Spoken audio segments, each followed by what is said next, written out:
আসসালামু আলাইকুম। কেমন আছেন সবাই? আশা করি কাছে দূরে সবাই ভালো আছেন, সুস্থ আছেন। আলহামদুলিল্লাহ, আল্লাহর অশেষ রহমতে আমরাও ভালো আছি। আজকের রেসিপি দুর্দান্ত স্বাদে ডিম দিয়ে টমেটো ভাজি। কিভাবে অল্প উপকরণে স্বল্প সময়ে চটজলদি এই সুস্বাদু ডিম দিয়ে টমেটো ভাজা রেসিপিটা করেছি সেটাই শেয়ার করতে যাচ্ছি। আশা করি আজকের রেসিপি আপনাদের ভালো লাগবে। তাহলে চলুন দেখি এর মূল প্রস্তুত প্রণালীতে চলে যাই। সবার প্রথম আমরা এখানে পাকা টমেটোগুলো ভালোভাবে নর্মাল পানি দিয়ে ধুয়ে নেব। আমি এখানে অনেকগুলো টমেটো ধুয়ে নিচ্ছি, এগুলো আসলে সংরক্ষণ করব, কোনো এক ভিডিওতে অবশ্যই আপনাদের সঙ্গে শেয়ার করব। তো টমেটোগুলো ভালোভাবে ধুয়ে একটা স্টেনারে ঝরিয়ে নেব, পানিটা যেন ঝরে যায়। এখানে আমি 1 কেজি পরিমাণ ভাজি করব। টমেটোগুলো ধুয়ে নেওয়ার পর আমি আমার পছন্দ শেপে কেটে নিয়েছি, ছোট ছোট কিউব করে কেটে নিয়েছি। আর অবশ্য আমরা টমেটো ভাজি করার ক্ষেত্রে একটু শক্ত জাতীয় টমেটোগুলো ব্যবহার করার চেষ্টা করব। এইবার চুলাতে একটা কড়াই বসিয়ে দিয়ে এখন দিয়ে দিলাম এখানে সয়াবিন তেল। 3টা ডিম ভাজা যা ওই পরিমাণে আমরা সয়াবিন তেলটা ব্যবহার করব। আমি এখানে 1 কেজি টমেটো 3টা ডিম দিয়ে ভাজি করব।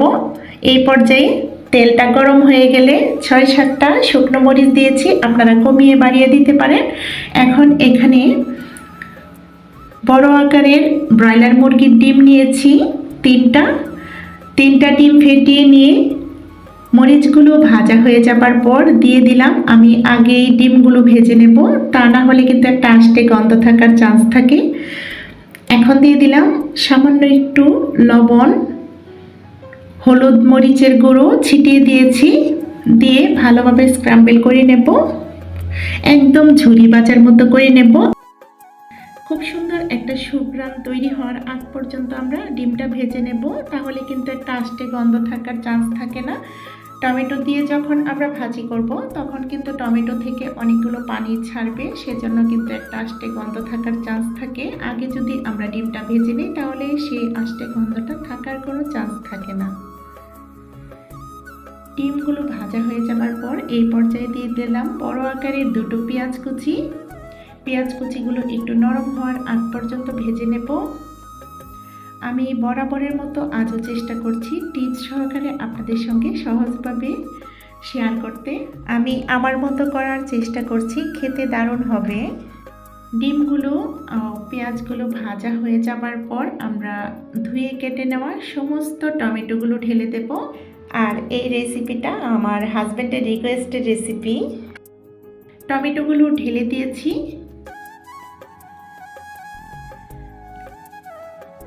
টমেটোগুলো ভেজে দিয়ে একটু নাড়াচাড়া করে নিচ্ছি। চুলার আগুনটা কিন্তু এই পর্যায়ে বাড়িয়ে দিয়েছি, মিডিয়াম টু হাই ফ্লেমে রেখে এখন টমেটোগুলো ভাজবো। এই পর্যায়ে দিয়ে দিয়েছি এখানে 1 চা চামচ পরিমাণ হলুদ গুঁড়ো, 1 চা চামচ পরিমাণ জিরা গুঁড়ো, 1 চা চামচ পরিমাণ ধনিয়া গুঁড়ো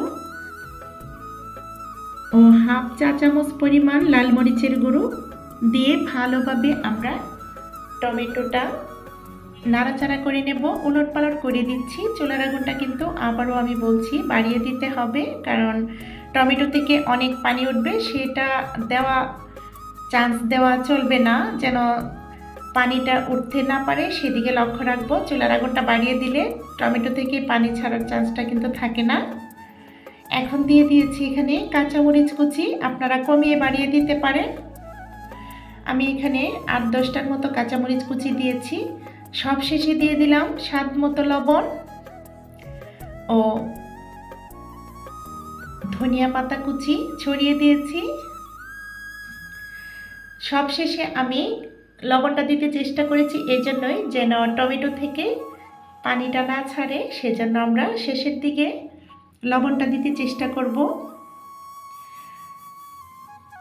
লবণ ও ধনিয়া পাতা কুচি দিয়ে তারপর 1 থেকে 2 মিনিটের মতো আমরা একটু নাড়াচাড়া করে চুলার আগুন বন্ধ করে দেব। আলহামদুলিল্লাহ, ডিম দিয়ে টমেটো ভাজা রেসিপিটা হয়ে গেছে। চুলার আগুন বন্ধ করে দিয়েছি। এখন একটা সার্ভিং প্লেটে সার্ভ করে দেখিয়ে দিচ্ছি। দেখুন, দেখতে না যতটুকু লোভনীয় ছিল, খেতে দুর্দান্ত স্বাদের হয়। দুপুরবেলায় গরম ভাতের সঙ্গে প্রথম পাতে যদি এই দুর্দান্ত সাথে ডিম দিয়ে টমেটো ভাজা রেসিপিটা থাকে, প্রথম পাতের ভাতটা নিমিষেই শেষ হয়ে যাবে, তৃপ্তি সহকারেই খেতে পারবেন, আমি কথা দিচ্ছি। আর এই ডিম দিয়ে টমেটো ভাজা রেসিপিটা রুটি পরোটার সঙ্গেও কিন্তু যায় ভালো, আপনারা ট্রাই করতে পারেন। আশা করি আজকের রেসিপি আপনাদের ভালো লেগেছে। যদি ভালো লাগে অবশ্যই লাইক কমেন্ট শেয়ার করতে ভুলবেন না। চ্যানেলটাকে সাবস্ক্রাইব করার বিশেষ অনুরোধ রইল। তো পরবর্তী ভিডিও দেখার আমন্ত্রণ রেখে আপনাদের সবার সুস্বাস্থ্য কামনা করে আজকের মতো ভিডিওটা এইখানেই শেষ করব। সবাই ভালো থাকবেন, সুস্থ থাকবেন, আমাদের পাশে থাকবেন, আমাদের জন্য দোয়া করবেন। বাড়ির ছোট ও বৃদ্ধদের প্রতি বিশেষ যত্নশীল হবেন। আর খাবার যেন কোনোভাবেই অপচয় না হয় সেদিকে লক্ষ্য রাখবেন। আল্লাহ হাফেজ। আসসালামু আলাইকুম।